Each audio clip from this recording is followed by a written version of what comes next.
Letter number 89. Content warning, social anxiety, anxiety disorder, mutism. Dear reader, since my daycare days, I've been mute in front of other people, even those not considered strangers. It was normal for a kid my age.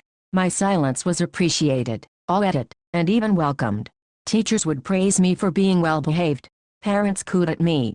I used to get prizes from my parents' stuffed animals and toys, for making any effort to speak to kids in my class.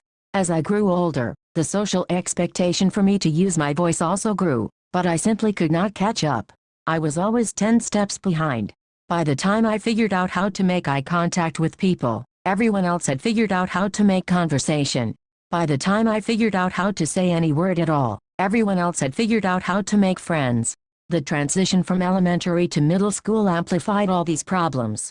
I was paralyzed every day. Whenever I would see someone, my mind would go blank. Even the most basic responses made my face flush, my voice scratchy and stiff, and my chest feel like a balloon about to pop. Every day I drown in a sea of "can you repeat that" and "I can't hear you and please speak up." I felt like I had to go through so much just to get a single word to be heard.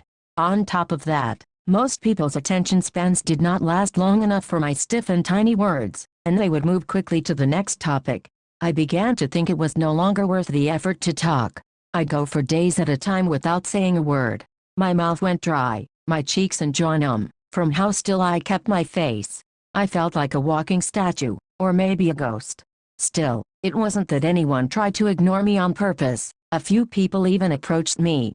They'd ask me a friendly question, but I would freeze, giving a delayed one-word answer and never asking anything back. I wanted badly to connect with them. I just didn't know what to say. Most quickly gave up when they realized my unresponsiveness, so I was often alone. What made it worse was that I felt like it was completely my fault that I didn't have friends. I was just not quick enough, not loud enough, not interesting enough, not socially fluent enough, to reciprocate people's efforts to be my friend. I quickly became the last choice for group projects, the one whose name was always forgotten. I was ready to disappear, and I was convinced that no one would notice if I did. Mute girl, invisible girl. I don't remember which came first, my social awkwardness or my physical awkwardness, or if one led to the other, but it felt like all my limbs had become too large for me and all my joints had filled with concrete. Lunch especially was a pain. I always ate with a napkin over my face because my hands would shake in front of other people and I would drop food. I considered eating in the locker room instead of the cafeteria because of how much I hated eating in front of everyone. I forgot how to eat sandwiches cleanly, how to find a path for my spoon into my mouth. I fell into a draining cycle. My physical anxiety would worsen my social anxiety, and my social anxiety would worsen my physical anxiety. It took time, a lot of time, but I did eventually find people who liked to listen to me despite my croaky, quiet voice. I made friends. As I spent more time with them, I realized my thoughts could still be valuable despite their volume. This discovery helped me gain the confidence to grow my voice. It wasn't a linear process at all. I wish I could say all my awkwardness is finally gone, but it isn't. I have good days and bad days.